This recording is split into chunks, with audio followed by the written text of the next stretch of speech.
Okay, good afternoon, everybody. My name is Dongjin Kim. I am Irish School of Ecumenics Senior Research Fellow in Peace and Reconciliation Studies. The ISE at 50 webinar will start soon. Please note that this event will be recorded. Please mute your microphone during the webinar for the best sound quality. The webinar will begin with the welcome remarks by Dermot McCarthy, Chair of Irish School of Ecumenics Trust Steering Committee, followed by the roundtable panel discussion chaired by Gillian Wiley, Assistant Professor, Peace Studies, School of Religion, Trinity College Dublin. We have an apology from Georgia Nab, who was supposed to join us as a panel member.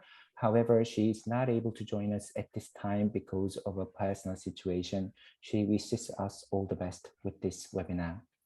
As usual, the ISE at 50 webinar panel discussion will be in 3 rounds. The first round on panel members' views on the topic, focusing on opportunities and challenges. The second on how to address and overcome the challenges.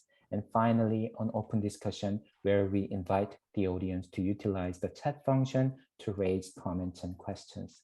Please be mindful that for the sake of timekeeping, we would really appreciate if you would use just a chat function for your questions and comments to the panel members. I will assist Gillian in facilitating the third round discussion and make sure that what you contribute in the chat box will be reflected not only in the discussion today, but also in the ongoing ISE at 50 program for peace and reconciliation. So this webinar is the last one for this year, but the ISE at 50 webinars will continue next year, beginning in January. The details about the January webinar will be available in early December. And now over to you, Dermot. Thanks very much, Jen, and thank you for your work in organizing this series of webinars, which has been organized to mark the 50th anniversary of the establishment of the Irish School of Ecumenics. And the Trust was hoping that by bringing together those involved in scholarship and activism, we'd honor appropriately the vision, the founding vision of Michael Hurley, who was the key mover in the establishment of the Irish School of Ecumenics, bringing together indeed both the strengths of scholarship and the strengths of activism to key issues of our time. And it's very much, I think, in that category that we're addressing this afternoon's topic, because it is something which is of vital significance and has been attracting more analytical attention, as well as a long and honourable tradition of activism in this field. So it is a great pleasure to welcome you all to the panel discussion and the question and answers which will follow, which will be steered, I know, with great care and professionalism by our chair this afternoon, Gillian, and I'm very happy to hand over to you now, Gillian. Thank you very much, Dermot, and to Jim as well for all the work that goes behind the scenes in these events. So it is an absolute pleasure for me to be chairing this panel. I teach in the area of gender and war and peace, and I know many students in our school are very interested in this topic, as well as in the wider political sphere. So, and as Dermot said, the issue of gender and peace building is one that is both of academic and activist relevance and an intersection between them. And we're delighted that the panel today is reflective of those streams of interest in the area and with huge experience to share with us. So as Jim said, the first round of the panel will be listening to our speakers. They each have about 7 minutes to talk about current opportunities and challenges in relation to gender and peace building in the context of the island of Ireland. I'll introduce the panelists just before each of them speaks. So it's my first pleasure to welcome Brona Hines.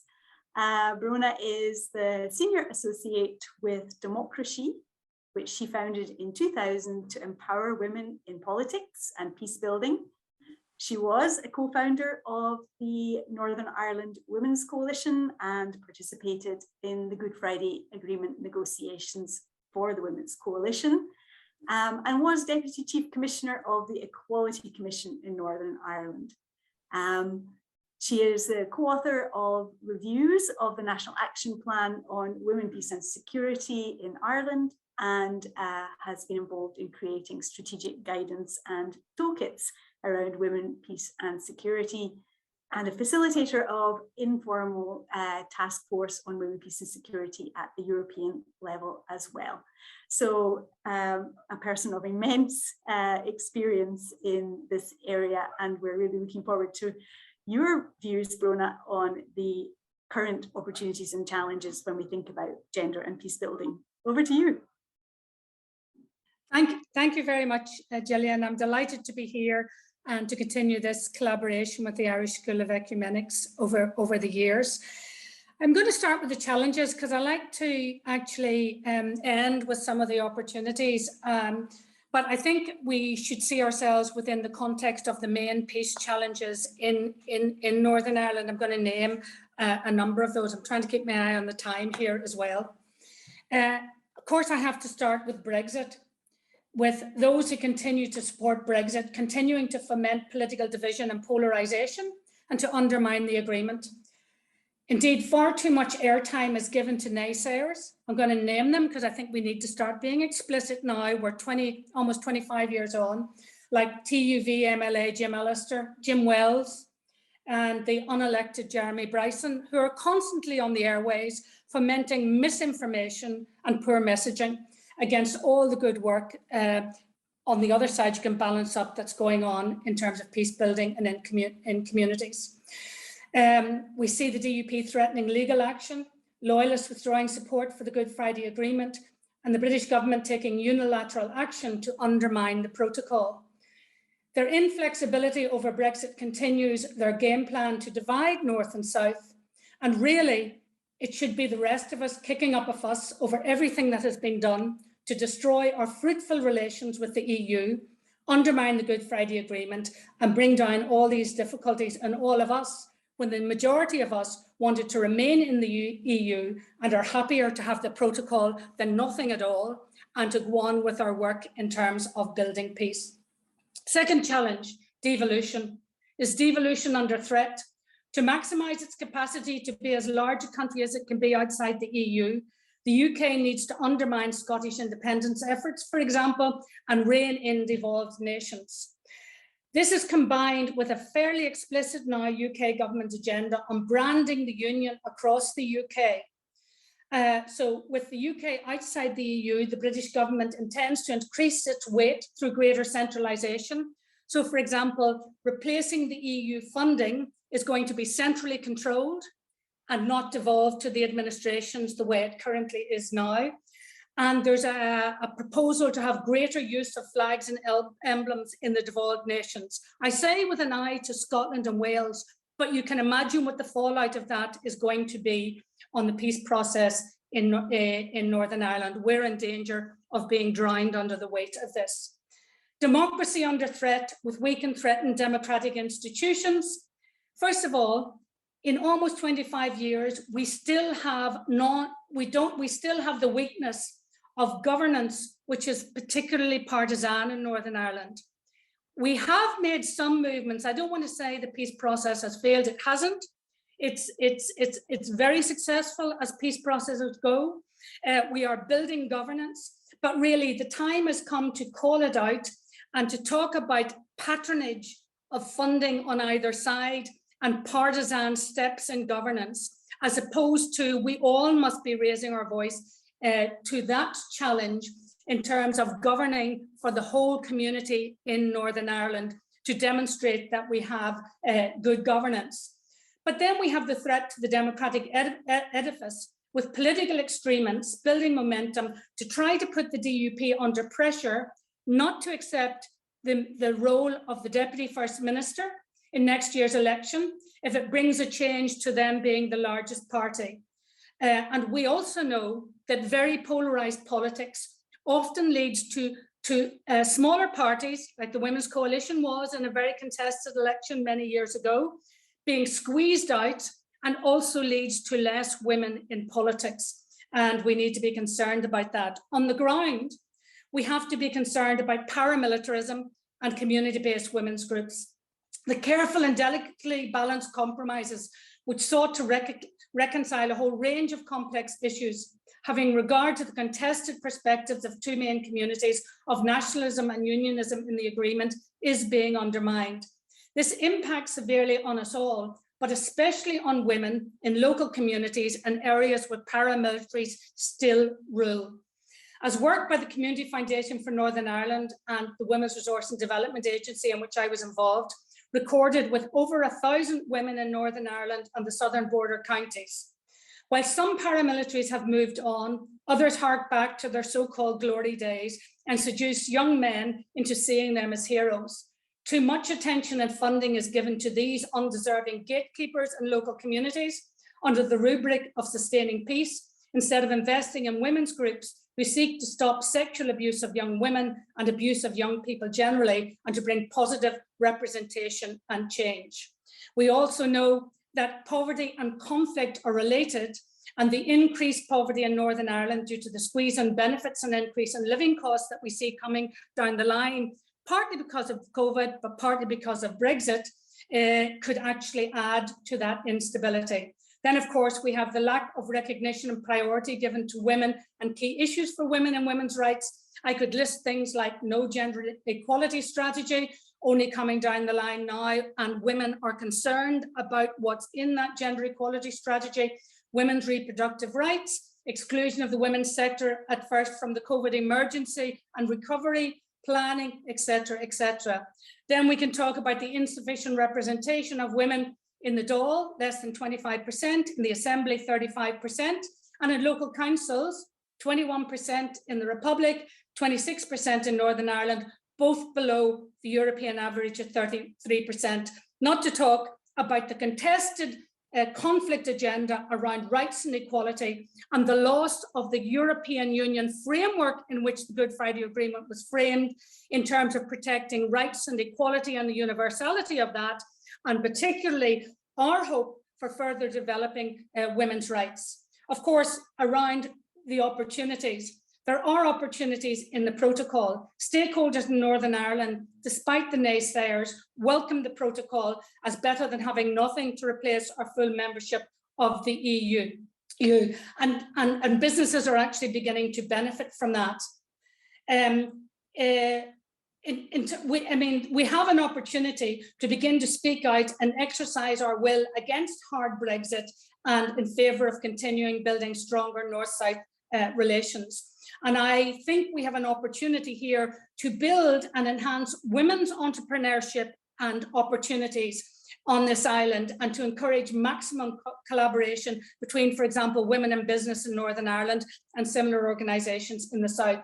And then, of course, I come to things like, very important, the opportunities around Ireland's National Action Plan, given that Northern Ireland is left out of the UK National Action Plan on Women, Peace and Security, Ireland's membership of the Security Council, and the pen holder for Women, Peace and Security on the Security Council, and of course, their continued commitment to promoting the experience and expertise of Northern Ireland and women in conflict in situations across the world. That actually brings hope and begins to shine a light and maintain the momentum at home. We can also look to for opportunity to Northern Ireland's all-party groups. I might come back to that in the recommendations, the one on women, peace and security, but also domestic and sexual violence, and a whole range of women there. The Women's Caucus beginning to have a gender action plan, wanting to get a gender-sensitive assembly, and of course, our very best asset of all on this island, vibrant women's organisations and activists, north and south. This is our greatest asset. Great organisations and networks like the Women's Resource and Development Agency, the Northern Ireland Women's European Platform, the National Women's Council of Ireland, our fabulous women's policy group and women's budget groups, and of course, what emerged out of work in the border regions around the next chapter. Thank you very much, Brona, for a very vociferous start to the discussions and putting the political context out there for us and the impact that has on space for women and other groups to make change. So thank you for that amazing start. The next person to speak will be Salome Mbugwa. Salome is a member of the Irish Human Rights and Equality Commission. She is the founder and former chief executive of Akidwa, the Migrant Women's Network, and has more than 20 years experience of working with underrepresented groups in Europe, Africa, and internationally. She recently completed her doctoral studies in our school. Many congratulations to Salome. And she has been working with members of the African diaspora in Ireland. And in particular, in relation to today, she has conducted policy research with women from countries that experienced armed conflict who are now living in Ireland. She is the chair of the European Network of Migrant Women and sits on the EU expert group on economic migration. And she also is a member of the Observatory on Violence Against Women in the European Women's Lobby. Salome, over to you. Thank you. Thank you so much, Gillian, and I'm aware that I have only very few minutes. But first of all, I would like to congratulate the ISE for their 50th. And it really has made great impact into many people's lives, including myself. And you can imagine also the women that I have met within my journey of research in the last 4 years in Trinity, who have actually also been impacted by my engagement with them, mainly in Goma. I'll start with opportunities and really maybe come to challenges later. I know Brona started with the challenges, but I just want to say that even from the outset that, you know, the diversity presented in Ireland in 21st century, mainly by people coming from different ethnic background and religious, calling Ireland home now, and from conflict resolutions zones, present us as a country with an opportunity to talk about conflict, gender and peace building in a broader sense. So it helps us actually to talk about it. And there's no way that we can just only talk about gender and peace building, just looking at Ireland itself, because Ireland actually impact on so many other countries in whatever we do. And we know, you know, for example, for some of the opportunities that we have now, Ireland sitting on the UN Security Council, co-chairing the independent expert group. And recently in September, the WPS, it was the chair actually in September. It gives us as a country the opportunity to influence, advance and strengthen the women, peace and security agenda globally. So not only at home, but even out there. But it's very important that we set good examples at home and try to look on what is happening. So we already know, and I'm going back to my research and many things that I have learned on WPS and actually working in Ireland as well with women, that the adoption of the Women United Nations Security Council Resolution 1325 has not changed, you know, much, you know, has not changed the situation of women as such in terms of participation. It's still the case that in many societies, women's voices are still excluded at all levels of peace processes and peace building. And also in terms of decision-making in Ireland, women's voices, and in particular migrant women, are not heard. UN has noted that women continue to be largely excluded from negotiating peace, and that in 2018, for example, out of 6 active UN-led core processes, women were included in 14 out of 19 delegations. I just actually want to say that, you know, the WPS agenda has limited effect on lives of women at local level, and really localizing the WPS agenda, for example, to benefit women, it would be very, very important. We talk about, you know, the issues of structural, political, social, and economical environment factors that affect women differently. And whether they are women from migrant background who are living here, there are those issues that affect them and actually don't actually help them to come out of their, you know, and a situation where which actually they maybe came up in, you know, in particular a situation of trauma. I wanted to say that in 2019, I was appointed to chair the working group that developed the 3rd National Action Plan on Women, Peace and Security. During that time, we held many meetings with women, migrant women. We held a whole workshop to look into what has been happening. So they were to inform the plan. And in that, actually, we came across so many women who have been affected by trauma. And when they're also applying the asylum process, or when they are applying for, residency in the country, or to be allowed to stay here, they are met with very poor experiences, and the process has been very, very problematic for them. Some of them are doubted, while others are treated very poorly. And yet, mental health and challenges of isolation, for example, continue to affect them. While the third National Action Plan, for example, in Ireland, highlight actions to support migrant women who have been affected by conflict under the relief and recovery, some of the key areas that are intended to support these women, it have to be looked by other departments. And it's very, very difficult for these women actually to be able to be supported in a meaningful way to come out of trauma, or to be supported in a meaningful way to access the labor market, because that's what they want, to engage in areas of decision making and in all that. And various departments, in Ireland, for example, are supposed to be the one supporting the National Action Plan, to be able to meet some of these needs. Some of it is actually within the intercultural health strategy, for example, the women and girls. We recently, my organization, engaged with the UNHCR. And for example, we were looking at how women who have come here with gender-related, specific harm are treated within the process of, accessing actually the asylum process, but also how they are treated when they also come to live permanently, in terms of accessing opportunities and also access to labor market.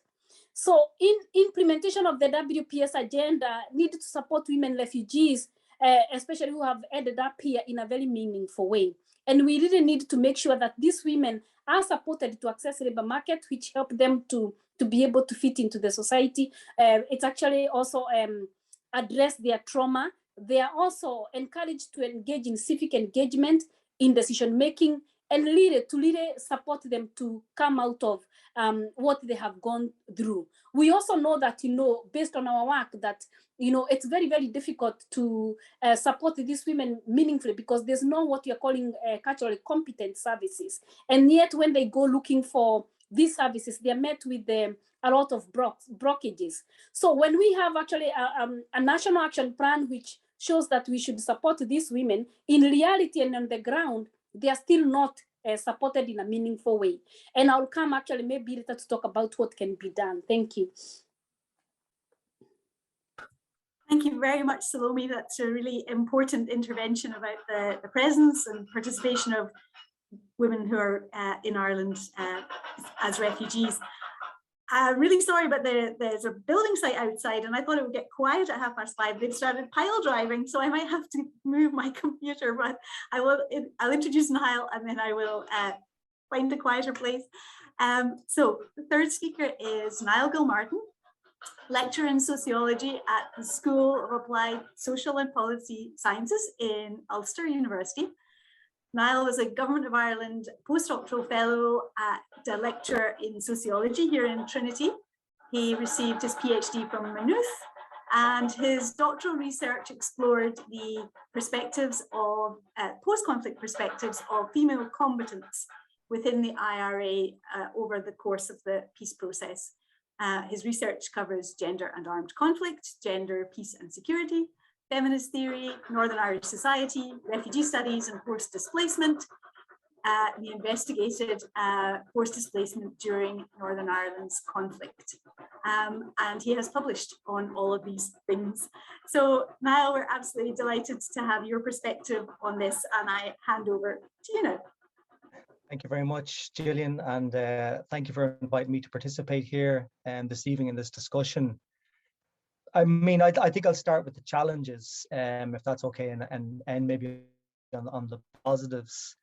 But for me, when I think about gender and peace building, I think the obvious starting point is to look at predominant definitions and assumptions around violence and what constitutes violence and what constitutes a security threat, because invariably these definitions will furnish the particular models of peace and ideas around security that emerge in the aftermath of the ending of armed conflict. So I think the starting point is for gender and peace building is to challenge some of the assumptions and orthodoxies within traditional ideas around what constitutes violence and insecurity, because invariably, despite all of the activism and advocacy and the research from right across the world, there is still a predominant idea that the state is the primary referential subject of violence, peace, and security.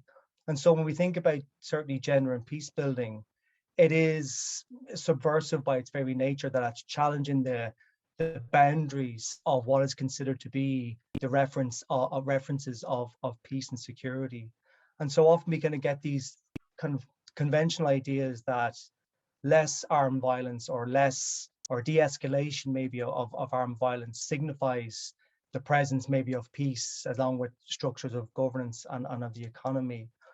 And it's an important point, because I think if you look at a lot of the research from conflicts around the world, there's a clear pattern that the ending of armed actions, the de-escalation of armed actions, is always matched with an increase in gender-based violence, which almost exclusively impacts upon women. And even on the couple of days leading up to today, thinking about the awful incidents in England, the Sarah Everard killing, and the recent actions in Plymouth with the Jake Davison killings there. I mean, some of the first utterances that we get in the aftermath of these instances are, you know, this is an awful tragedy, but it's not a terrorist incident. So therefore, it's not an extraordinary form of violence. It doesn't concern the state, and by extension, it shouldn't concern you. You know, it's not a threat to everybody, not seen as a security threat. And I happened to listen to a debate on yesterday's news talk, where a solicitor in the area around gender-based violence made the argument that we don't need mandatory sentencing for gender-based violence, primarily because typically domestic violence involves damaged relationships, in his words, and alcohol on the one hand, and that it doesn't really affect the rest of the population. So, you know, to me, that really encapsulates the very state-centric understanding of what constitutes violence and what constitutes insecurity. And it does have a huge kind of bearing on the types of models of conflict resolution and conflict transition that subsequently transpire. And, you know, for all of the achievements of the Good Friday Agreement, I mean, I think it's important to always bear in mind how we measure peace and how we measure the success of a peace process. And certainly the de-escalation of overt forms of actor-based violence since the end of the Troubles is a huge achievement, and no one is arguing against that. But there are other ways, and certainly when it comes to gender and peace building and examining the women in peace and security agenda, there are other measurements there that maybe tell a different story or an alternative story. And that the figures certainly for gender-based violence in Northern Ireland are absolutely kind of frightening, that year on year since 2004, since they were collected, they have increased each and every year. The latest figures is 32,127 for the last year. But the point I'm making here is when we compare that to acts of violence that are associated with ethno-sectarianism in Northern Ireland, they have dropped down to 879 per year. So for every act of violence in Northern Ireland today that has an ethno-national or ethno-sectarian motivation, there are at least 17 acts of gender-based violence. But the ethno-sectarian violence is the one that's magnified. This is extraordinary. This is ordinary. This is communal and collective violence. These are just maniacs that need to be dealt with. So once we still have the state as the primary reference point for peace and security, therefore, I think certainly one of the challenges, despite all of the efforts and strides that have been done, and across the efforts that both Salome and Brona have talked about, for the most part, we still have that challenge to broaden those definitions and continuously challenge those kind of conventional definitions. And then the second point that is more specific to Northern Ireland and Ireland in general is that, you know, again, when we think about conflict and division on the island of Ireland, we typically think about the ethno-national question. And there's no doubt that the many achievements of the Good Friday Agreement, you know, and there have been many, it really was a spectacular success, particularly in terms of the Section 75. But it basically ended a conflict that was seen as intractable at one stage. But certainly the consociational model and architecture has certainly institutionalized ethno-sectarian division in Northern Ireland as the sole form of conflict and division. And there's downstream consequences that for other forms of political and social conflict in Northern Ireland. But I think gender and sexuality to a certain degree as well is doubly kind of impacted by this, and that the primacy of ethno-nationalism means that issues around climate change or welfare, reproductive rights are all subsumed or held hostage to the horse trading that goes on between the two kind of communal blocks within the assembly. But of course, ethno-nationalism is a thoroughly gendered construct. So again, gender and sexuality is impacted twofold by the primacy of this, because ethno-nationalism and the primacy of it is a kind of powerful expression of ideas around what men and women's positions should be in particular societies. So I think from that point of view, there still is that kind of work that needs to be done in terms of bringing in that gendered analysis that gives us a wider vision of what conflict and what peace and security actually entails. And in terms of the opportunities, it's funny that one person's challenge is another person's opportunity, but I mean, Brexit brings with it many perils, there's no doubt about it. But it, as any kind of point of rupture, I think it also brings maybe opportunities. And the fact that, we're having this conversation here, the fact that, the government of Ireland is having these kind of shared island is certainly an opportunity, because for all the work that's been done on gender and peace building over the last 20 odd years, certainly when things appeared to bed down a wee bit, as they did from certainly 2005 and 6 onwards, certainly from the St. Andrews Agreement onwards, we can see gender and women's position certainly receding from the mainstream kind of agenda. And so these moments of flux or rupture certainly bring with them challenges, but I think they also bring opportunities. And the fact that we're having these conversations at this level and at a national level about what possible futures we may have in this island, and that gender plays its role in that, I think that is certainly an opportunity.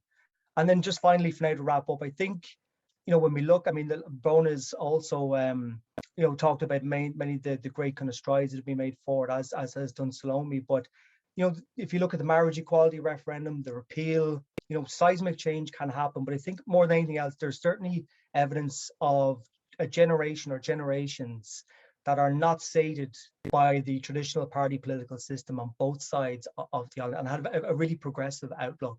I think that's certainly something that future gender and peace building can tap into. That's great. Thank you, Niall. Thank you very much for particularly for bringing in that very profound question about what does it mean to think about peace from a gender lens, a gender perspective, and what does it mean to think about violence and who are secure and who are insecure. That's really vitally important. Our final panelist is Catherine Meyer. Catherine's originally from the United States. She's lived and worked in Belfast and in Dublin for the last 30 years. She's currently the minister of Christchurch Sandymount, which is a United Presbyterian and Methodist congregation here in Dublin. She also received her PhD from the Irish School of Ecumenics in 2011, and she contributes to the work of Explorers, which is a local scripture reading group for the adventurous of all traditions, and to the programme Being Presbyterian. So, Catherine, we're looking forward to your thoughts on your perspective on this, the challenges and opportunities. Thank you.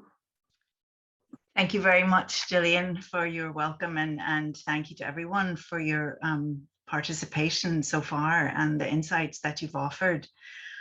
I'm going to be speaking really about gender from within my location in a conflicted institutional Christian tradition. I think keeping to the forefront the reminder that all of the historic Christian traditions in Ireland are historically cross-border institutions. And all have experienced internal conflict manifested in different ways. But I think most recently in our contemporary setting, we're in a situation of rising institutional insecurity, a growing instinct for self-preservation, and a tension with alternative expressions of Christian community or expressions of structural resilience. And in that place of conflict, women are embedded differently, and there are additional dangers that are being revealed, as well as possible opportunities. And I suppose I'm assuming here the importance of humanly healthy religious communities in a society, whatever those communities are, that they are humanly healthy and open to self-examination. So one of the challenges that I see is that in the face of this institutional insecurity and at least felt decline of certain kinds, we're seeing reinvented expressions of denominational identity, often assertive, sometimes propositional, or even judicial, usually without irony or the necessary self-criticism that our times call for. It's as if it's a kind of religious branding, and you have to get with the program. Now, there's several implications of these assertions of religious identity with specific regard to gender.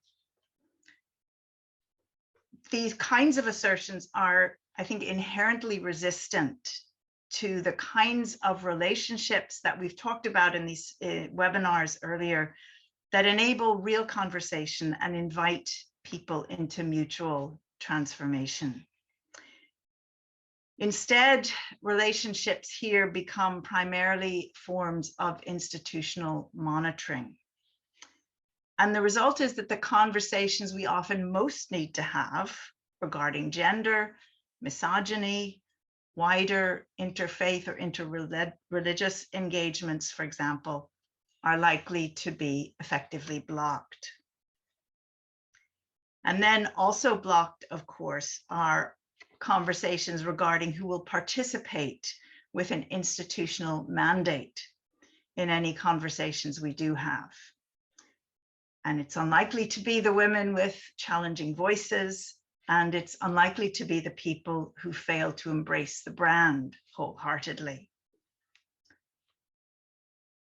More specifically, this assertion of identity and religious branding plays into the wider trend of international movements, which highlight teachings that I and my generation thought had long gone, such as what is now being called so-called complementarianism, best defined as an entirely binary and heterosexual understanding of gender, as defined entirely by heterosexual men. And in my specific location, it's on the basis of this that the ordination of women in the Presbyterian Church in Ireland as elders and ministers is increasingly opposed, after, I might add, 100 years and 50 years, respectively. And finally, these assertions of religious identity and certainty, I think, are beginning to warp people's understanding, some people's understanding of conscience and the rights of conscience, which I think is a concern to everyone, both within and outside of specific religious traditions.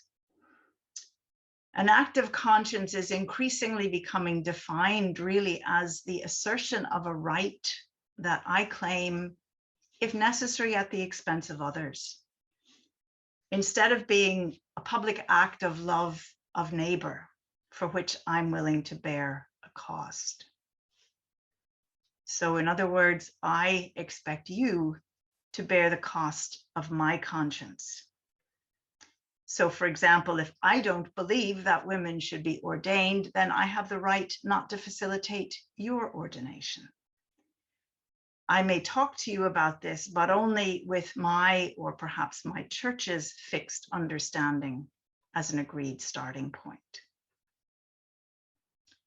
So I think that whole complex of issues becomes completely visible when looked at through the lens of gender. But of course, the implications are far wider than just for gender. And I just mentioned another development while all this is going on. We've seen the rise of what I might call the romance of the church family. Again, speaking from a specific location that I am in. And I think, again, this is part of the church's felt experience of decline. So that the term church family has largely replaced the more traditional term congregation in certain Protestant, especially traditions. Now, there is rich Christian or biblical symbolism with regard to the adoption of children into a family. And yet at the same time, women know that the home or the family can be one of the least safe places to be. We've already heard reference to that. Now, if we recognize that internal contradiction, the image could be a helpful, even a truthful one. I suppose on the constructive side, you don't choose your family, and therefore church as family or religious community as family can offer a set of relationships that you didn't choose but must engage with. And that can make it much harder to dehumanize others and those that we disagree with. However, on the destructive side, the image of the church family is not only obviously and more subtly gendered, it also raises the specter or the threat of rejection by the family, and so can easily serve as a means of attempted control, not least over women's voices.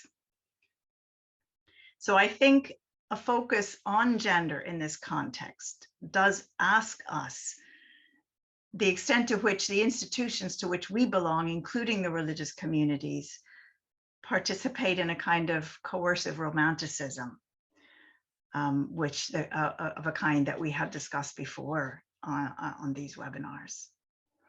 So I'll leave those two dangers and challenges there, and we'll come back to some of the opportunities.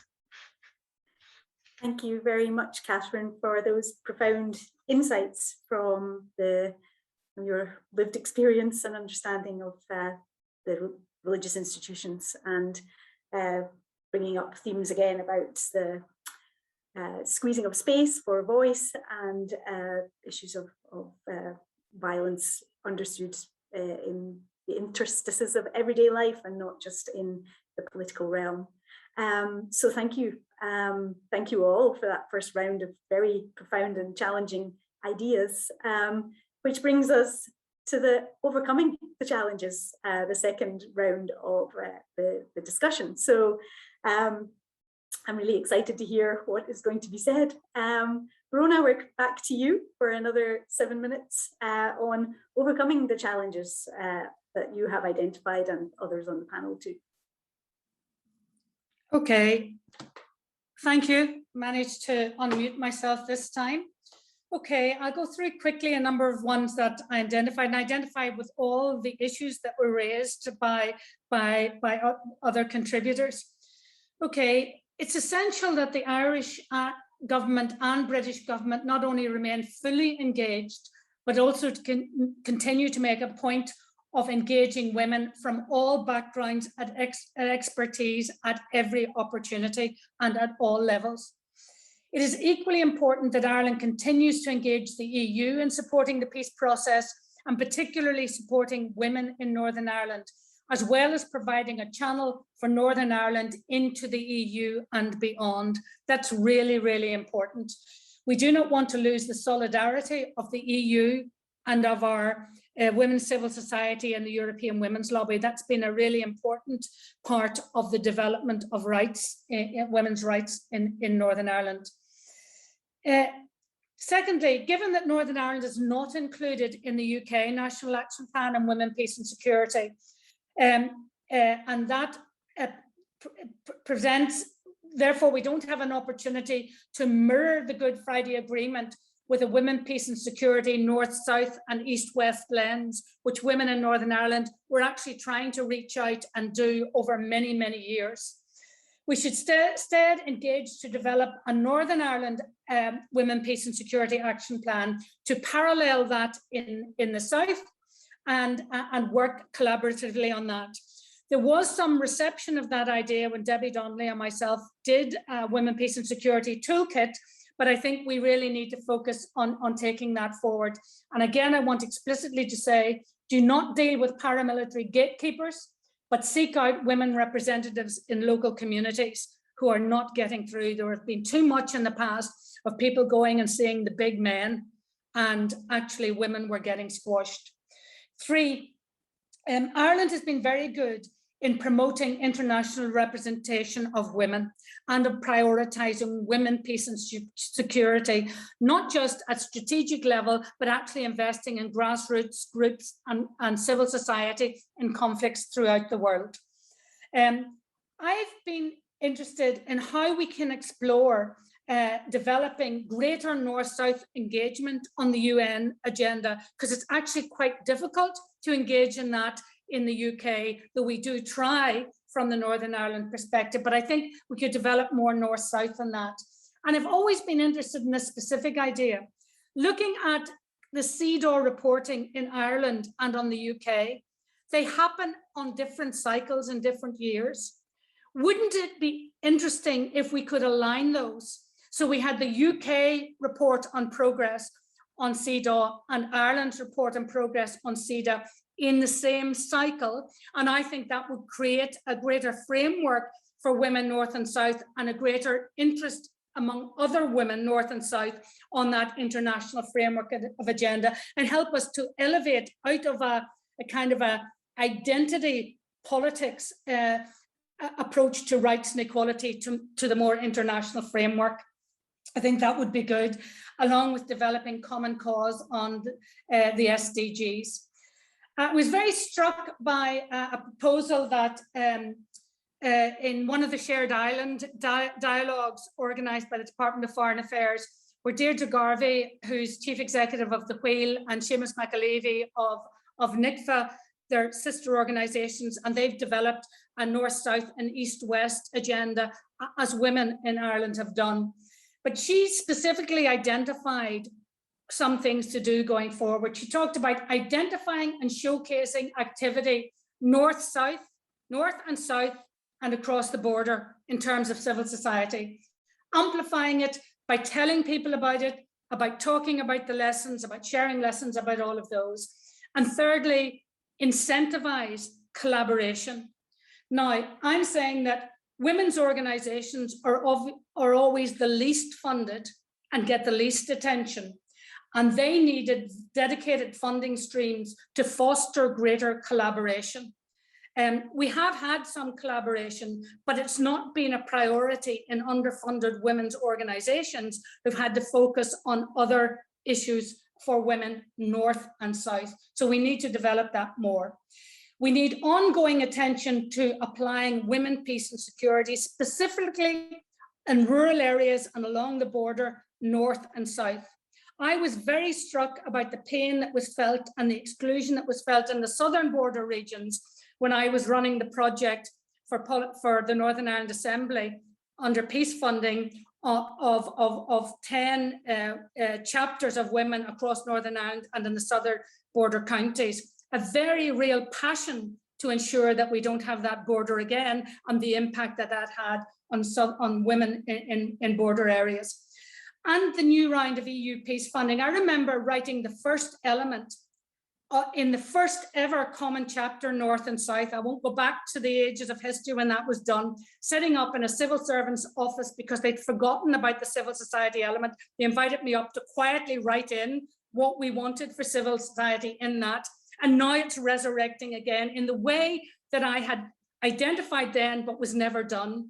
That is money for EU peace-funded partnership in functional areas beyond the border regions, actually strategic work, little bits of strategic work and bigger bits of strategic work. We need to be thinking about that, and we need to be investing that in organizations, particularly women's organizations. So we need to create and deepen North-South opportunities and raise the profile of women engaging North-South. I think back to work which the National Women's Council of Ireland when Frances Fitzgerald was chair, and Northern Ireland Women's European Platform when I was chair, where we had meetings and conferences of women regularly in Ivy House and in Stormont, delegation to the Forum for Peace and Reconciliation in Dublin, an East-West conference with the European Women's Lobby in North-South, addressed by then Taoiseach Charlie Haughey, an all-island conference of 100 women in the US residents in Phoenix Park, focused on women's participation and investment in women.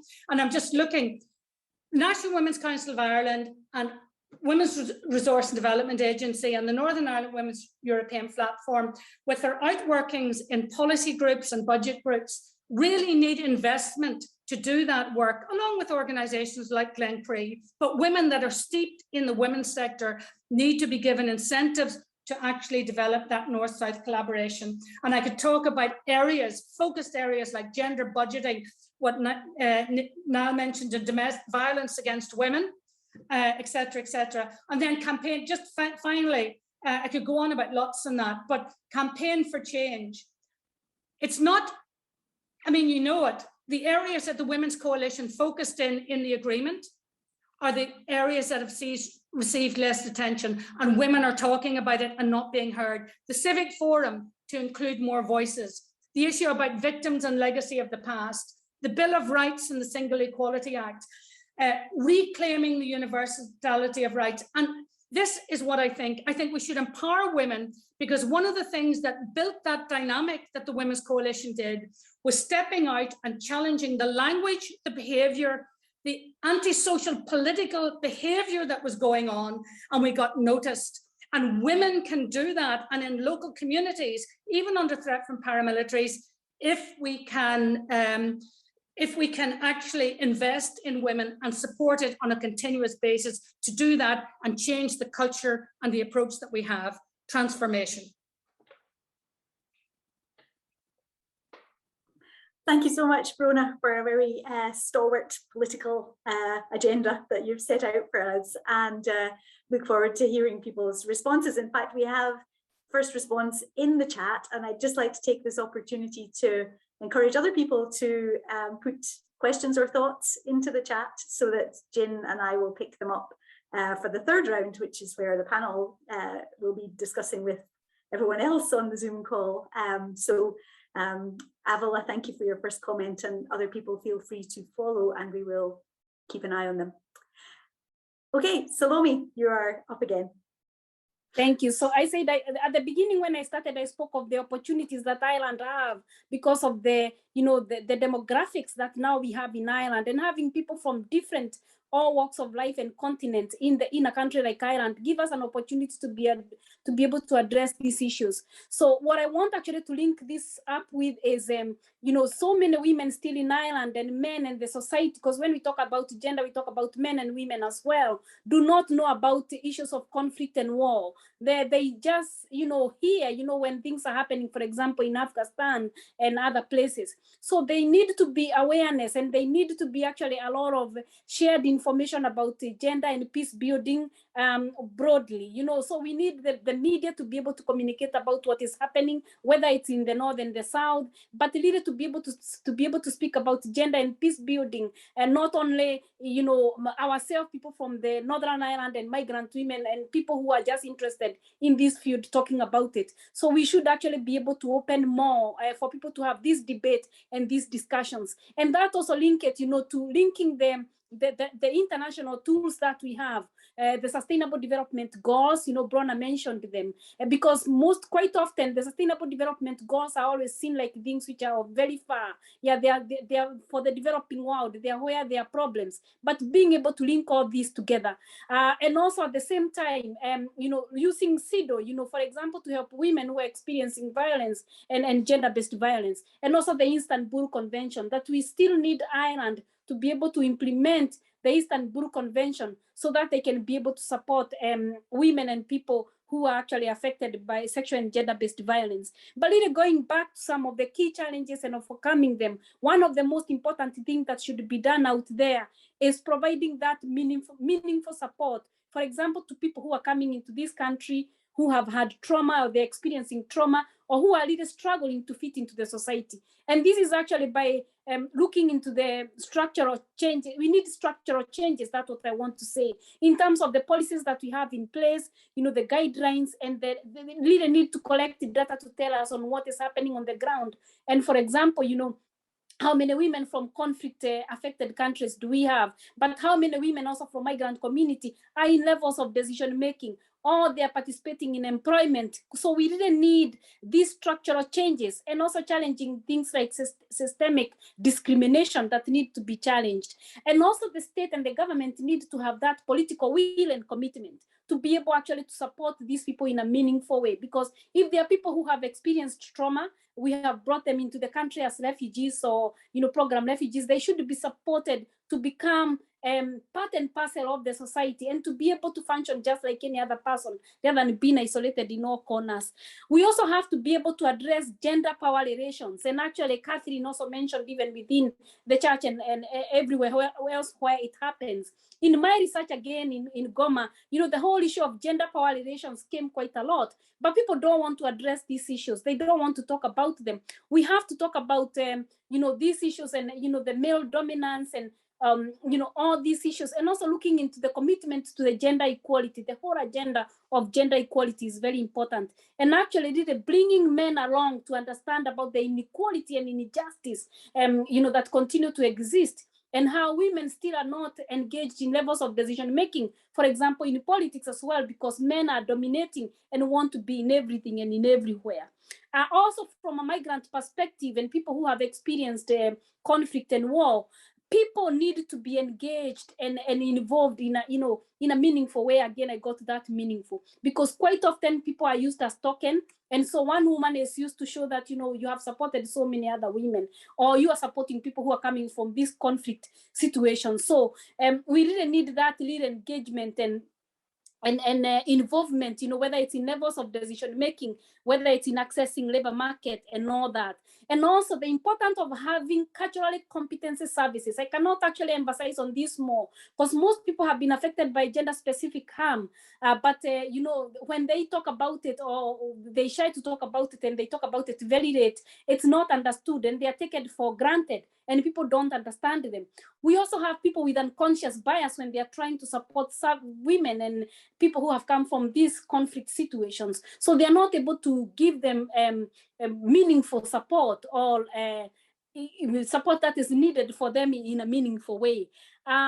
So access to information in a language that people understand as well is very important. And I also can't even emphasize more on what Brona was talking about, the whole issue of financial support for groups and organizations, and really trying to bring the North and the South. We have All Ireland Women Forum now, where we are 28 members, I think 14 from the North and 14 from the South. And we're also looking at the issue of Peacebuilding.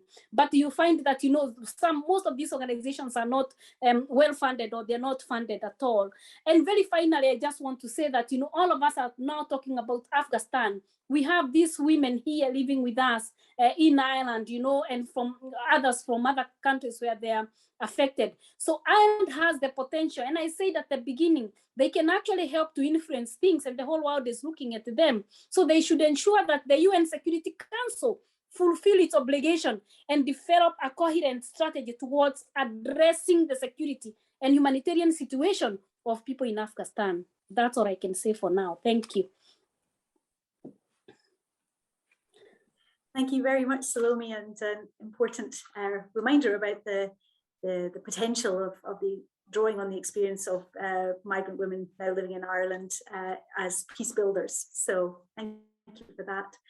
Niall, your thoughts on thanks very much. Overcoming the challenges that you addressed and the others.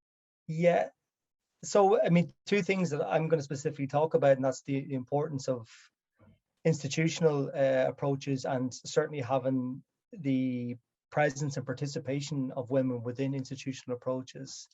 And then the second one is to look at the role and really tapping into the huge potential of civil society. But I mean, to start in terms of the institutional approaches, and Salome talked about the importance of maintaining an international kind of aspect to this, and there's certainly institutional mechanisms such as the SCR 1325 around the women, peace and security, and the subsequent UN resolutions that came out after that. And of course, Section 75 of the Good Friday Agreement, which was a remarkable achievement, considering that SCR 1325 had not been past that stage, and that the understanding of the conflict in Northern Ireland at that particular time was, the two communities framework. And so hats off, particularly to Brona and the Women's Coalition, that managed to get that inserted in there, that broad equalities agenda, rather than just focusing on the equalities of the two communities. So I think in terms of institutional approaches, it's important to have women's participation and presence. And of course, when I mean women, I mean exactly what Salome talked about, women from different backgrounds, different classes, different races, sexualities, women from the traveling community. And it's important to have a diversity of voices in there. But I think that the caution with institutional approaches is that for some, particularly with the mainstream forms of conflict resolution, is that is the end of it in itself, and that the existence of equality legislation and rights, is assumed to signify their presence in people's everyday lives. And I don't think that automatically follows, and certainly activists will know this. So I think the institutional approaches should be thought of more as a block or a framework that paves the way for participation and activism by all different groups of women from different backgrounds in terms of the pursuit of peace. And again, it sounds maybe a wee bit kind of skeptical, but if we look at the evidence, and Brona touched on it, in the last kind of 20 years since the Good Friday Agreement, as I said, it was remarkable that Section 75 equalities was in there. But again, if you look at the two sets of equalities, the ethno-national one on the one hand, or sectarian, and the other equalities, okay, the race, disability, and gender, it's the ethno-sectarian one that is endowed with the political power, the political teeth, and the political weight to pursue its particular goals. So you get the 50-50 recruiting for the new police service, the weighted voting within the chamber, and then the other equalities as they were framed. Obviously we had the Rights Commission and the Equality Commission that do fantastic work, but it's telling in itself which ones are endowed with the political teeth to really achieve them. And for instance, there's the clause there to use positive discrimination to increase women's presence within the Stormont Assembly has not been utilised by a single party. And so it's understandable when you look at the evidence that the institutional approaches are important, but they need to be followed up with that activism and that pursuit by civil society. And I think certainly one of the possible ways in which we can pursue this forward, and Brona and Salome have both touched on it, is the asset that's there, that's the long-standing networks of civil society, of women's civil society groups, north and south. And long before we have an official peace process, women's civil society groups are paving the way and leading the way, as always. But of course, Brona touched on it also, that there's an asymmetrical relationship there between civil society and institutions, bodies, as well as state organizations, particularly with regards to funding. And I think, if we're really going to be serious about and effective in terms of pursuing, a gendered understanding of peace building, we need a civil society that's autonomous, works with the state and other organizations, but is autonomous and not just adequately funded, but really funded. I think that's a really important aspect of it, that the basis of any healthy democracy is that you have a vibrant, active civil society. And again, I think if you look at what's kind of come from the Good Friday Agreement over the last 15 or 20 years, Cynthia Coburn's one of her last appraisals of women and peace in Northern Ireland in 2013 and 2014. And again, notwithstanding all the progress that had been made, she was quite scathing with the fact that many women's groups and civil society groups in general were now kind of, filling out forms for funding and looking around for scraps of funding, and activists were spending more time filling out forms than actually pursuing peace building. And so that if we're really serious about approaching a gender and peace building, I think a really active but funded civil society needs to be there. And as a general point, and maybe a point that I'll finish on, is the fact that it's not just simply about the pursuit maybe of what could be seen as a sectional agenda in terms of, a feminist piece or a gender piece. Civil society at all times is there that cushions the blow of many of the inadequacies and the failure of the state. And it's a trite thing to say, and it's been said many times, but peace and peace building is too important to be left simply to elected politicians or civil servants, because time and again the evidence has shown over the last 20 years or more of the peace process in Northern Ireland, the serial suspensions of the Good Friday Agreement institutions, the trauma, and again some of the things that Salome talked about, the trauma, the needs, the poverty, they can't be suspended. Okay, they can't be just also suspended in line with the state. And often what cushions the blow is the civil society that's delivering in peace building in ways that are meaningful and effective to those communities that they act on behalf on. And it's been called everyday, or the situated politics of every day. It's peace building that maybe doesn't make the high agenda, but nonetheless it's important and it's effective, and it's always there to fill that void when the state fails to do so. And again, even thinking around legacy and addressing the harms of the past, there's still no gendered understanding of legacy, of the legacy of the Troubles. And so, the point that I'll finish on, I've just finished a book with Colin Coulter, Katie Hayward, and Pete Sherlow, which I'll shamelessly plug here. It's called Northern Ireland, A Generation After Good Friday. But one of the arguments that we made in the book is that given this level of civil society activism, that we need to change our understandings and our language around this idea of the peace process as a singular monolith, and begin to start thinking of peace processes, and really kind of acknowledge and really kind of divert energy and funds into all levels of peace building that are going on at various levels within society. And I think, certainly institutional approaches are important, but they can only do so much. I think after that, it's up to the participation and activism of all facets of society, but particularly of women from different backgrounds in achieving peace. Thanks very much, Niall. It's a really helpful idea about thinking about peace processes as plural rather than as a singular track driven by political elites. I'm sure we'll come back to that.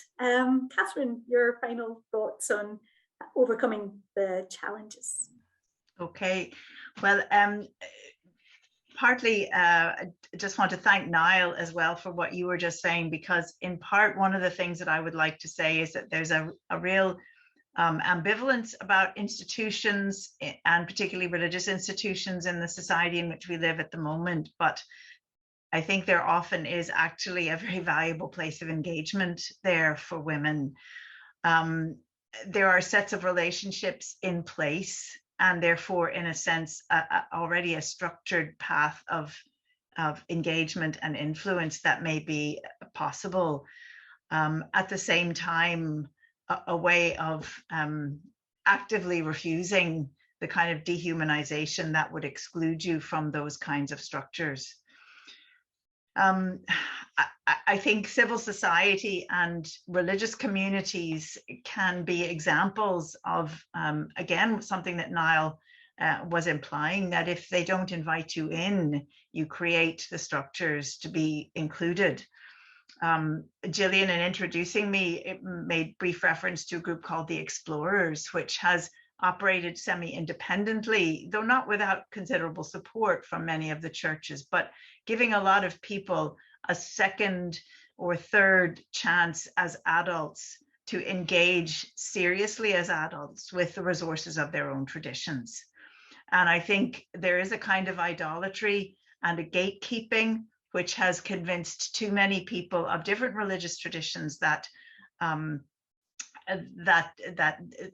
this is not for you to understand or interpret in the same way that you would exercise that autonomy in other spheres of your life. So I think that not waiting for permission, but being ready to engage with institutions where that is possible and constructive and safe, but also outside them is one of that flexibility and that suppleness is something very hopeful. I think it was the poet Audre Lorde who said, it's not the vulnerability itself in these situations, which limits us. It's the fear of vulnerability. And once you accept that engaging in change and transformation does make you vulnerable in certain ways, that actually gives you a kind of an agency.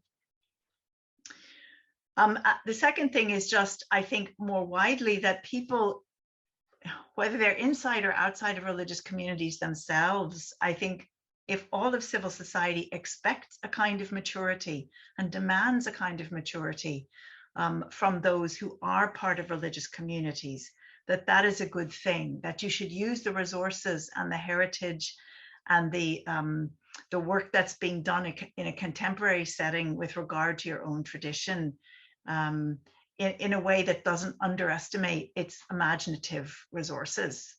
You know, and again, I speak from what I know, but there are very psychologically astute and complex sagas in the stories of the Christian tradition, which have to do with loss of romanticism about your past, about rebuilding after a century of separation and not expecting that you can go back to what you were, but that you are faced with a whole new project of rebuilding together, and that you're just going to have to change the orientation from which you start. But I think often it's what is also forgotten about many of these stories is the degree to which they are profoundly self-critical.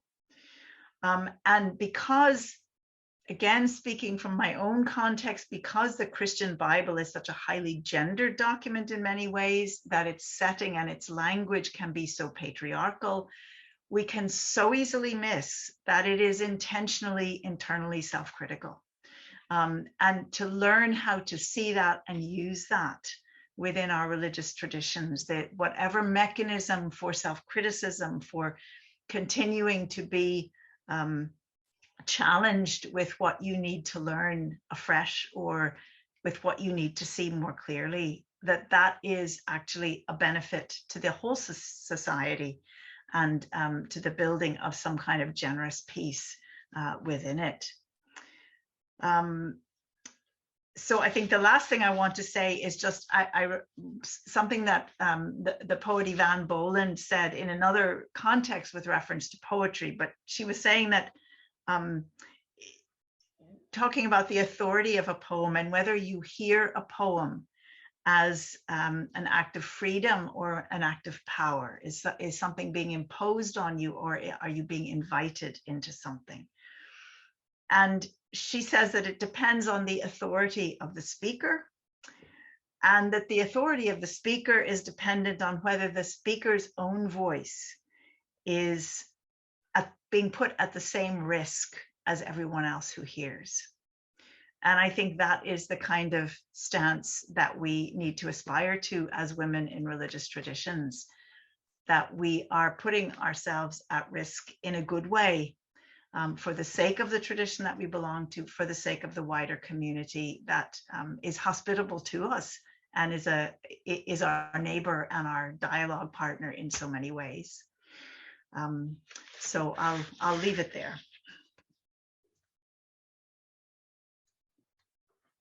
Thank you so much, Catherine. And you've again offered us some very thought-provoking questions about how women and others can make their way into institutions that are exclusionary and hostile in many respects. So the panel, you've just been fantastic. I think for me, the first round raised some very important challenges from the current political context that we live in and the wider situation of gendered power and inequality that means that it's a very challenging space for women and people of other gender and sexual identities to make their to have their voice heard in political contexts we live in, and the kind of experiences maybe of trauma from conflict that have gone neglected that Salome was talking about, for instance, the ways in which the prioritizing of building a peace between ethnic communities has led to a sidelining of women, and the way institutional power in many of, whether it be the churches or the political sphere, are making it very difficult to engender peace. But at the same time, I think all that you have said in the second round reminds us about why this matters. That bringing a gender perspective that lets us think about peace in a broader way than just the political elites, whether it be rethinking what it means to be at peace from the perspective of gender-based violence in societies, right up to the politics of peace building, and the importance of civil society organizations all across the island, building the possibilities of peace and offering that cushion that Niall talked of, that civil society provides, and giving the space for challenging how institutions operate. So I think you've given us a lot of wonderful thoughts from both the very formal political level where change needs to happen, whether it's using the means of the international community and the UN type structures, but also then what needs to happen right down to local communities and in homes. And I think that's very empowering for us all to hear this. And I'm excited to see we already have some comments and questions. Jin, do you want to pick them up, or will I? Yeah, I can do that for you. So I can first introduce 3 comments and then posing them as questions. And then if there are more questions or comments, please put them in the chat box while we are discussing the first set of 3 comments and questions with the panel members.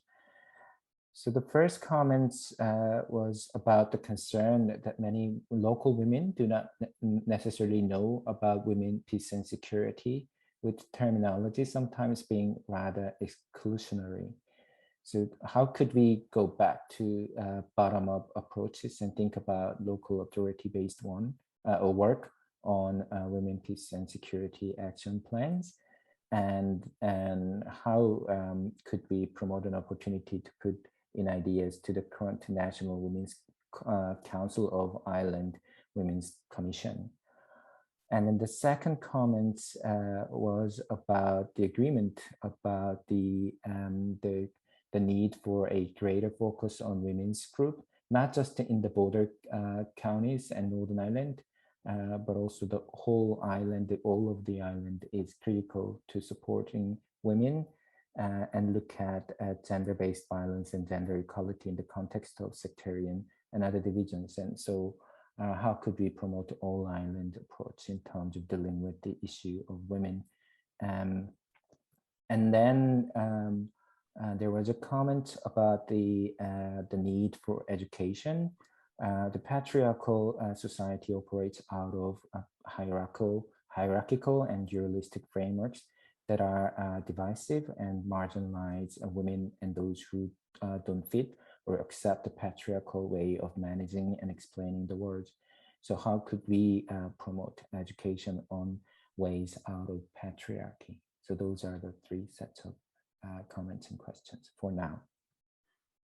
Thank you. Those are exciting, challenging questions for the panel. And yes, please, others out there, feel free to start typing some of your own responses as well. The question about local empowerment, the problem of the international framework that somehow doesn't always translate into local language and experience. Brona and Salome, maybe you would start on that question. The building the all-island approach. I'll maybe ask Niall and Catherine to have a think about that. And the question about patriarchy, I think everyone needs to tackle that. So feel free, Brona. Yes, no, I agree. And I think the local idea of national action plans on women, peace and security and local women's groups across the island are absolutely inextricably linked. Can I say that the Northern Ireland Women's Coalition would never have existed without local women's groups across Northern Ireland. They were the bedrock, and it emerged from that. And of course, there are women's activists at all sorts of levels, but that was extremely important. And I remember a friend of mine who was working alongside me, and other people like Avila, who are, I think are online here, Avila Murray. We know from our work elsewhere and from going and studying elsewhere that what was very rich in Northern Ireland was community development, local grassroots, community groups and women's groups. And feeding back into Niall's point about the institution is only the framework, whether it's legislative or institutions, that's only the framework. We lose the activism of civil society at our peril, because that's active citizenship, that's democracy in action. And it was one of the things that Northern Ireland had throughout the conflict. So one of the things that we did many years ago when we started off, for example, when I started democracy, we had very, very poor representation of women in local councils and in the assembly. And we've increased that substantially, but not enough. And one of the things we did is we developed Local Government Staff Commission, and I was working with them on a Women in Local Councils initiative to actually increase knowledge and stuff in local communities and empower women within local councils, both politicians and staff, and in outreach to women on the ground. And I remember being very surprised, as was the Northern Ireland Women's European Platform, to see several years ago some local women's groups turning up at an International Women's Day march with 1325 on women, peace and security. The message was beginning to trickle down, but I completely agree with Avila, it's not there. And therefore, I think we need to get some signalling at Northern Ireland level with a regional Northern Ireland action plan on it. But we also need to be embedding that within local communities, north and south, and feeding that into the wider even CEDAW and sustainable development goals. I think they are all of a piece, and we need to be doing that locally and across the island. Thank you. Salome. I think there's a disengagement there, you know, when we talk about gender and peace building, and people see it as something in Ireland. I'm talking even about the South. People see about it, and I said this earlier, people see it as something which is not for them, or it's very far from them. And we see, you know, during the development of the third National Action Plan, there was quite a lot of engagement, which was actually maybe geared mainly by the Department of Foreign Affairs, and people wanting to know what is this WPS all about. So some of the people came, but that doesn't mean that people knows about it, including most of the women groups. You know, they don't know it, whether it's the language that is being used, which is very much high of a UN, maybe kind of a language, or maybe people don't relate still with the issues of conflict and violence and war. But actually, really, it's very important that the women from the South embrace the issues of peace and gender and peace building, mainly because you have so many women here who need that support now. And they also need to have that understanding. Recently in Akido, we have developed a program it's a project actually called Women Together for a Better World. And this is actually bringing Indigenous women and migrant women to dialogue using the Sustainable Development Goals, and using that goal number 5 in particular, gender equality, on where, you know, we can start those conversations and really bring the whole issue of conflict and war there, you know, and peace building and issues of inequality and injustice. But this is so much needed. Again, it goes back to the finances and funding of this kind of collaborations or kind of projects. You know, they are not funded as well, but definitely we need to have more discussions on women, peace and security. We need to reach more groups and organizations and individuals. We've heard mainly from migrant women saying that even the Syrian women, for example, during the time we did those focus group discussions, they really voiced concerns that many people don't know even what is happening in Syria. And yet they are here, they can be able to tell what is exactly happening, either through the media or through meeting. You know, they can attend any meeting and talk about what is happening, but there are not those opportunities. So we really need to ask people to engage with the issue, because there's that disengagement that many people don't engage with it. Thank you. Thanks, Salome. That's very good. Niall, maybe not to, if you want to answer other questions, you're very free, but just to keep things moving.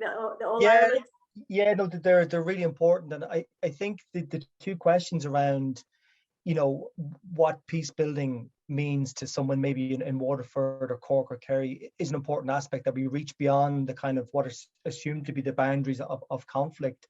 And I think that kind of ties in with Avilia's kind of point around bottom grassroots ownership of 1325. And in terms of, I think the opportunities that are there. I mean, I had the pleasure of attending some of the Hannah's House meetings that were running during the previous decade.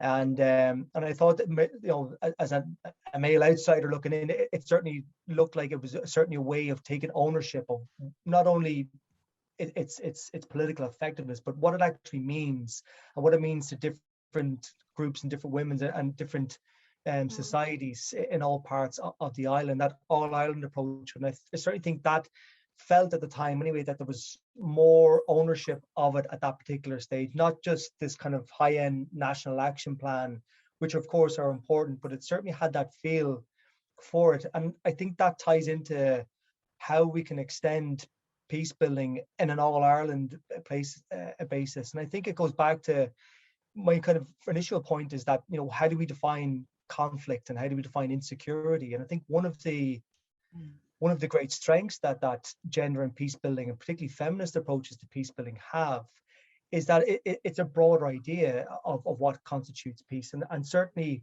if you're to think about what was the greatest security threat to people on the island of Ireland, pre-COVID, it wasn't paramilitaries or terrorism or the state. It was, having a house or a home and having, poverty. And that sort of broad agenda can resonate and make sense to people in all parts of the island, and feed it back obviously into the overall kind of ethno-sectarian kind of divisions. But as I said, there seems to be that once you have that primacy of that one particular conflict, that tends to kind of not only sap a lot of political energy, but it tends to also kind of exclude or put people off in terms of this agenda around 1325. And the P word, which we haven't mentioned yet, or the two P words, which I think is patriarchy and power. And when we're talking about gender, we're talking about masculinities and femininities and the education around that. Again, I think there is an opportunity in terms of this new shared island, or these conversations that are happening about futures.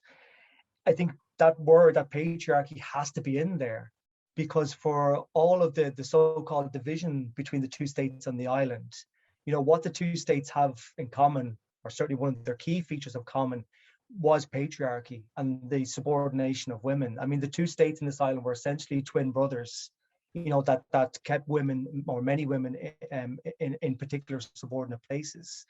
And so I think, to have these conversations about future islands and bring in that patriarchy, I think certainly an opportunity is to go back completely to the drawing board and think about, devising new relationships that has patriarchy and male dominance and power right at the heart of it. Thank you. Catherine, I see you nodding. Yeah. Yes. No, I was just going to say, I think one of the tools, I think it was Kathy Higgins who was talking about the need for education in patriarchy and what it is and how it manifests itself and how you identify it in particular contexts. And that one of the tools is to, which I see happening in the church all of the time, but in other institutions as well as a form of control, to make personal what is actually a structural issue. And I think we're maybe at a time with the shared island conversations, or whatever we call them, but also with the post-pandemic, that's the other P that we haven't mentioned, the post-pandemic conversations, to the extent that we're not losing them into economic recovery and other things, but those initial questions about the kind of society we want to live in, the kind of human communities that we want to have, that this is maybe a moment when there is a real opportunity to try to do some of that kind of education in helping people who might not be open to asking questions about patriarchy per se, but are happy, but would be receptive to those kinds of structural understandings of the ways in which real structural issues can be covered up by trying to make something a question of personal effort, personal relationship, and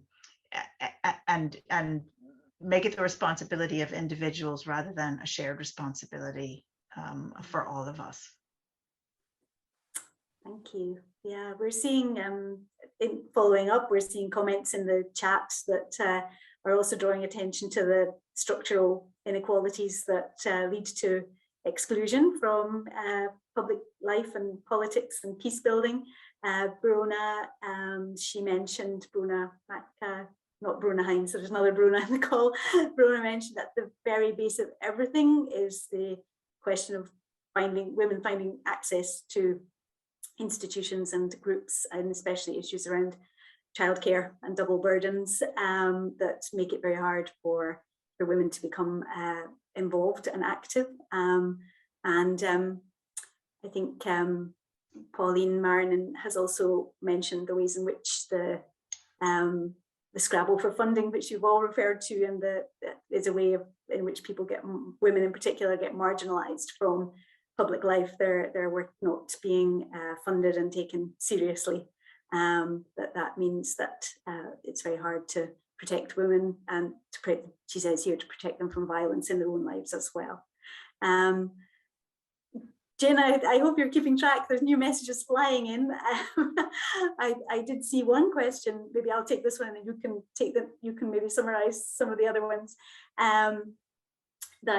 From Emer, she said from her work in peace and reconciliation between Indigenous peoples in Canada and settlers, that the issue of intersectionality is very important, but also we need truth and reconciliation in order to progress peace.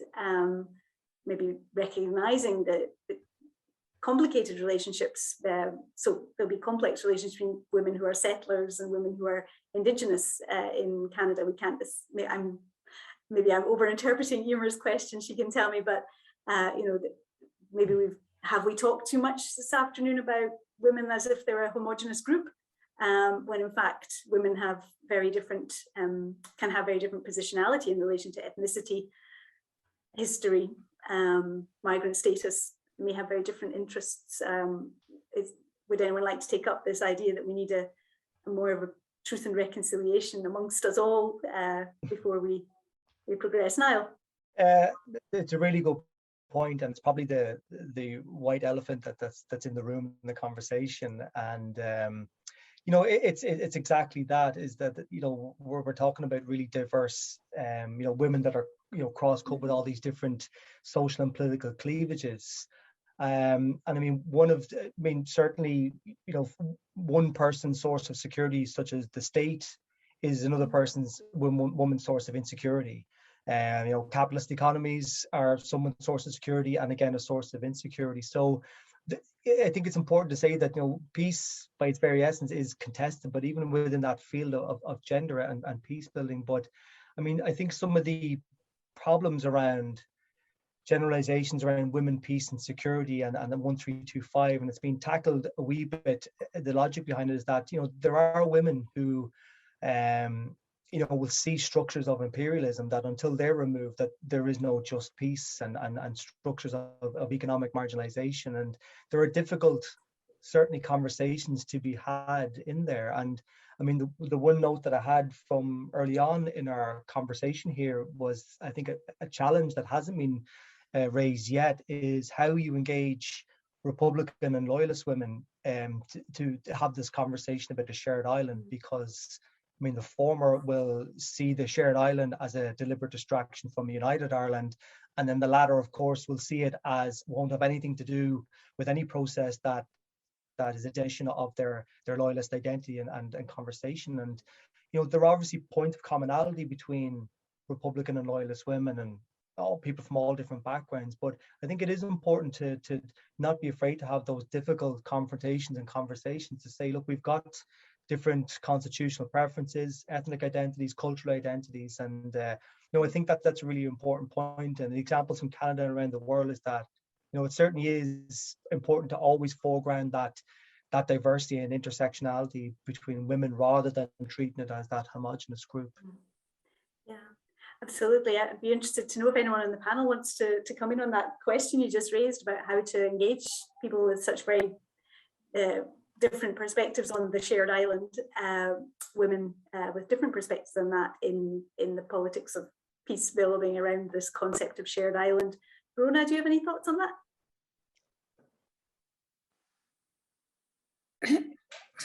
I hate to hark back to the whole issue about the lack of resourcing and the everyday issues that people are faced with. And I'm looking back to Avla's point about locally applicable everyday peace indicators, and the point that Avla made and Salome has made about, you know, human, and that I know that Ireland is trying to do at the international level, is redefine security around the whole notion of human security, which makes it every day, and which makes that challenge about countries that only want to apply women, peace and security abroad and not parallel it at home, because actually it is, and under the Sustainable Development Goals, it is about human security and equality.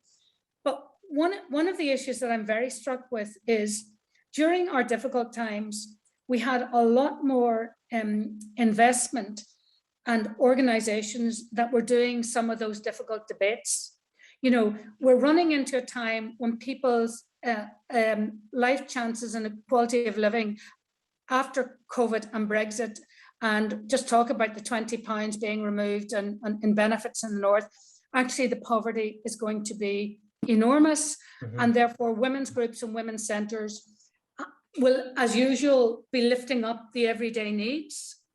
And then how does it get prioritised within it? And yet it is really important, because it's very clear from, I've been doing some work on gender budgeting and looking at the future economic prospects, it's quite clear that we have a better prospect of economic prosperity on an all-island economy feeding into that. And that is an important debate for everyone to have, and that also feeds into this debate. So it's all linked.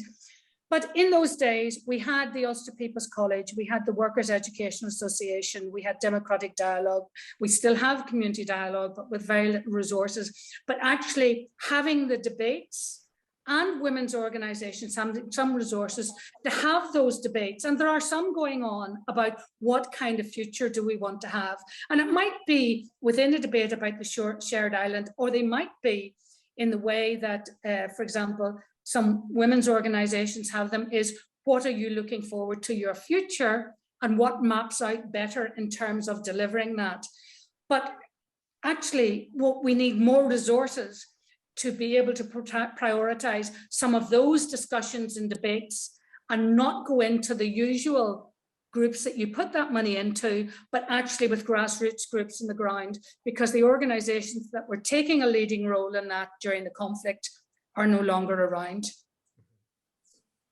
Thank you. No, I see Salome nodding and stuff, but I'm aware we're building up messages here, and it's important to get more voices from the floor. So Jin, have you been keeping track?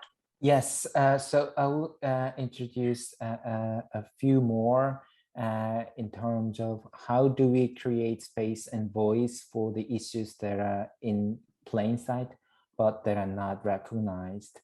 And this is relevant also to what will it take to reconvene and revitalize local women's group at the local level, all island. And there was a question about Christian denominations, and the denominations claim a universal message of love for and of all without reservation. Why then does decision-making and governance in these denominations be generally carried out by older men? And then another thing that I want to introduce you to comment is about the next generation. So how do we empower the children of this island with tools to dismantle corrupt structures from the ground up? There were two other questions, again, which is relevant to the issue of resources, and then in terms of the other contexts such as Palestine. I hope that you could have a chance to read them all. But those were the comments at the moment in the chat box. That's great, Jim. Thank you. Salome, we've definitely come to you about reconvening local women's groups and power. And Catherine, I think we must come to you about the denominational question, the dominance by older men in decision making in the Christian churches. We'll start with those two. Salome, you want to come in? Thank you, Gillian. Thank you. I hope hopefully I'll highlight also maybe on one more. I just want to say that, you know, in terms of local women group, and we know now, and I said at the beginning that through the National Women Council, there's a group which has been formed, bringing groups from Northern Ireland and Ireland together. It's North-South Women Forum, or Women Forum, it's been called. And actually we have been discussing issues of, for example, participation of women in politics. We'll be talking about issues of conflict and violence as well. I think this is a good beginning, but there's no need of having this kind of setup now, and then after few months there's no funding to help this move on. And I think that has been the danger, that you start something but then you leave it because there are no resources to keep it going. I also think that it needs to go beyond just people meeting online and discussing those things. We need to come up probably with them key actions that you would want to take, to ensure that even though we bring the women together and we discuss about these issues, that, people live with something, that the actions being taken to ensure that, the situations of women in Ireland is not still the same way it has been. For example, in participation in decision making, or in politics, or in access to employment, or in any issues that we'll be discussing. And just to say that I didn't want to enter into this other question, of the interfaith. We know very well in Ireland that, since, the beginning of 2000, we have so many people of different religions living in Ireland. And actually we have Dublin Interfaith group, for example, and we've been actually, for example, able to work with this group. Yes, it's male dominated, and we know that the men do everything and they say most of the things, but we still have women who are trying to wake up.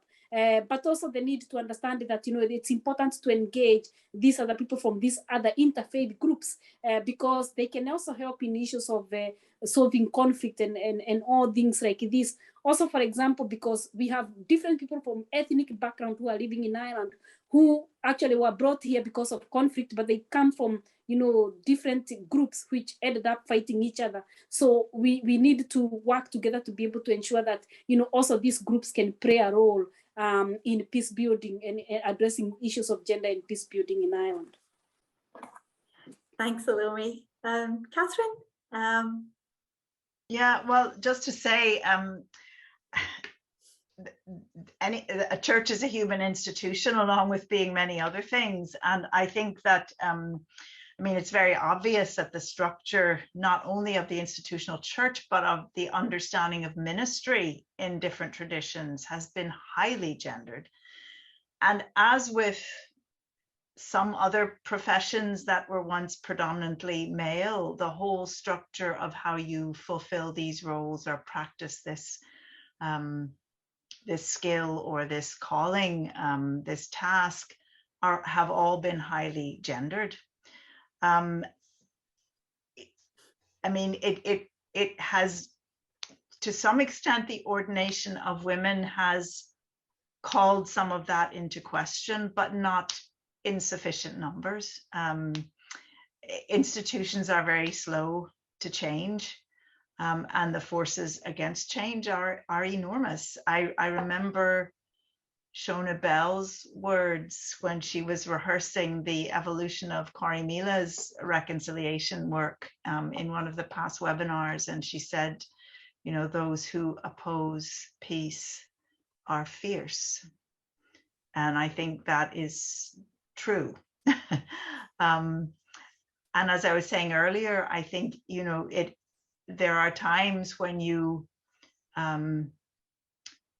abandon the institution on the inside to work on the outside.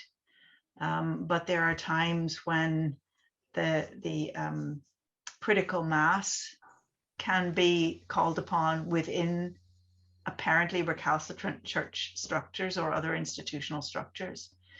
And I think one of the most powerful ways of doing that is when those who are inside, or even groups on the fringes, can call on their own traditions, because what is often happening is that traditions are being limited, that a small number of people are gatekeeping the kind of richness and level of engagement and debate that has been part of a religious tradition for centuries, that it's much more diverse, much more self-questioning, much more improvisational than people assume if you just superficially dismiss it as one more dysfunctional institution, which it is, but that doesn't tell the whole story. So, you know, I don't actually know any other institution that is free of the same impulses to dysfunction that I see in a church institution, though of course they are expressed in different ways and to different degrees. But I think we're in a shared struggle, whatever our context, but that recovery of one's own tradition and its internal diversity is a great strength in the face of people who think that they can control the narrative. That's really one of the most powerful ways to ensure that they don't. Thank you for those inspiring thoughts. We're coming near the end now, and I think we'll just take the last few minutes just to go back around the panel and ask if there's any closing thought on the basis of all that we've discussed that you really would like to leave with all the people who've joined today. Anybody want to go first? I don't want to land on someone for a profound last thought. Niall, you've volunteered, I think. I must have been just laughing to myself when I came up. Well, you volunteered now.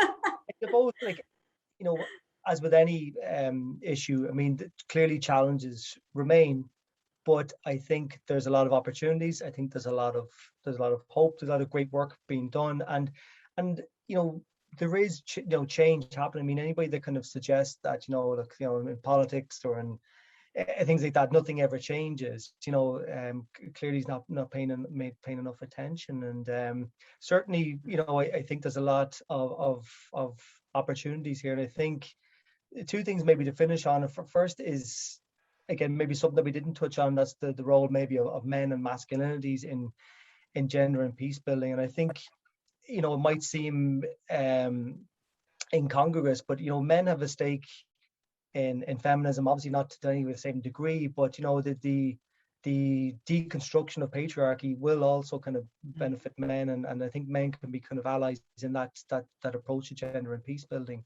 And maybe just to finish that, I really do think there is a new generations of people there that where, you know, where maybe previously feminist forms of organizing and peace building had seen as something that was on the margins or something that's subversive. I think there is progress being made, and people, younger people particularly, and maybe not so young, are beginning to see the relevance of that in their everyday lives, and I think that can only be a positive and a good thing for the future. Thank you very much. Who would like to go next? Okay, I'll come in. I just actually want to say that, you know, I think also like Niall, you know, Ireland has the opportunity, and I said that at the beginning. First, they have the seat at the UN Council. So you should actually, the state should be able to preach what they are preaching at the UN Council here at home, you know, and do things practically at home and support those who need that support and the discussions of these debates at home. So they didn't need to lead by example. And it's very important that we do that. Also in Ireland, there's an opportunity that so many people are open to hear and listen. And we see it actually by what is happening in Afghanistan and the way people are helping with the demonstration, but also holding discussions to talk about what is happening. So there's an opening there that people are more open than ever before to be able to listen and to hear what is happening, and also to look into how they can help.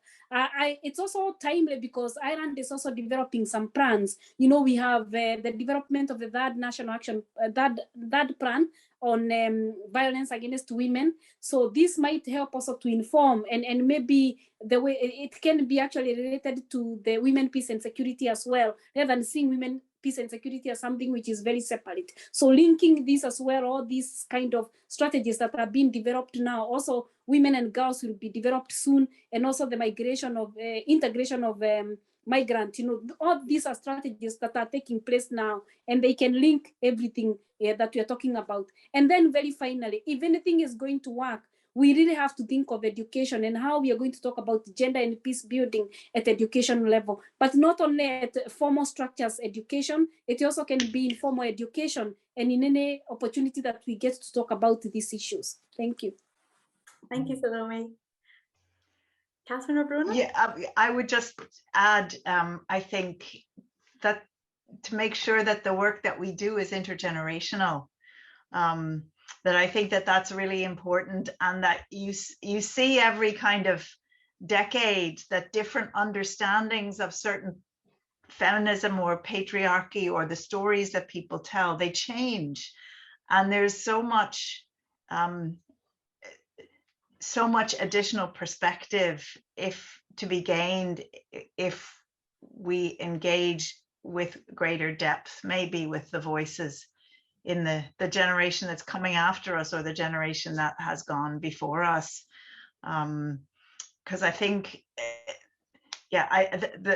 it's so clear that some of the most difficult structural issues just keep, in some ways, they do keep reproducing themselves in new forms, even though I completely agree with Niall that, if you don't think anything has changed, you haven't been looking, you're absolutely right. But I think we need to look to each other and see the change, and to see what is blocking change from different generational eyes as well. Bruna? Yeah, I just support that. I think the youth peace and security agenda is incredibly important as well in terms of the next generation taking it forward. I don't know about anybody else, but I'll keep going till I'm dead. But I feel like I feel it's time to pass the baton on to others as well and be supportive. I'd also like to give a nod to a point that Catherine made earlier about the Bible. And if I can't remember the exact, but about being self-critical. And I want to give a nod to a great organization in Northern Ireland called ECONE, Evangelical Contribution in Northern Ireland, which tried to do exactly that, to actually break away the Bible from being used as another battle weapon into being much more self-critical. And I think that's an important area, because I think the church has something to be self-critical. We were talking about it in terms of one of the unfulfilled issues of the Belfast Agreement, Good Friday Agreement, around integrated education. And there's a lot of and that relates to education and education for citizenship and peace building and everything else. Those are related. I'd also like to go back to the issue that Salome mentioned about the gender power relations. And I'm always struck by when I've been working in the Middle East, or African women just coming out with all of these words about gender and power and all of that. And we're all very pussyfooting about this in Europe, and saying, well, should we really talk about patriarchy in the way that we used to do in the 70s? Yeah, I'm an old feminist from that time. Should we really talk about gender power relationship? Will it just get, and actually we really need to. And I just even think back to the issue about how our political institutions are very male dominated, or when we get into a situation where we have in the North where nearly every political leader was a woman, and everybody's saying, why doesn't it absolutely make a difference overnight? Well, welcome to gender power relations, and it doesn't work like that. So we really need to go deeper. But I think the last thing that I'd like to leave on is the issue that came up about localism and being embedded, because that's really important. And I do think we need to do it at national levels, because it needs to be signaled and there needs to be framework, but it really needs to be embedded and localized. And I think one of the things when we were doing the Women in Local Councils initiative, was how that was able to reach out much more locally and with women's groups, but it was never continued because it's never resourced to be continued or to provide the support arrangements in place around freeing up time for women or childcare or whatever to enable that to continue. And I'm thinking back to the issue about the really place where people start is localism, and how poor we are in local councils yet in representation, particularly in the South, and the investment by the minister announced recently in the South about investing in enabling women's caucuses to grow in the South. And that tends to happen after we've had the Women in Local Councils initiative, and maybe we need to take that back to be doing that in parallel and to be partnering our local councils more and getting them to help bring more resourcing and connections with women on the ground, as well as directly investing in civil society locally. But we really need to have those debates at that level. That's great. I mean, I think this last round has been very inspiring in the sense of lots of leads on where processes of change can happen locally, intergenerationally. And that's really lovely, hopeful ideas to end on. I know I felt really engaged and inspired by our brilliant panel this evening. And you'll see in the chat lots of lovely reflections on what this conversation has meant to the people listening in. So I just have to say a huge thank you again to Brona and Salome, to Niall and Catherine, who've just really inspired us all with deep thinking about peace and peace building from a gender perspective and the possibilities that lie in taking a gendered approach to these issues. A huge thank you, of course, as well to Dongjin Kim for all the work that, not just tonight, but the whole series. This is, as he mentioned earlier, the last in the current series of ISE at 50 webinars. But I do believe they will be back in January, and Jin will be spreading information about what's coming next. But I know we could definitely have another webinar on this topic because there's just so much to be said, and we really enjoyed hearing from everyone tonight. So thank you to all of you for joining in, all of you out there in the Zoomosphere, and I hope it's given you lots of food for thought as well. And we look forward to further conversations in the future. So thank you all very much, and good night.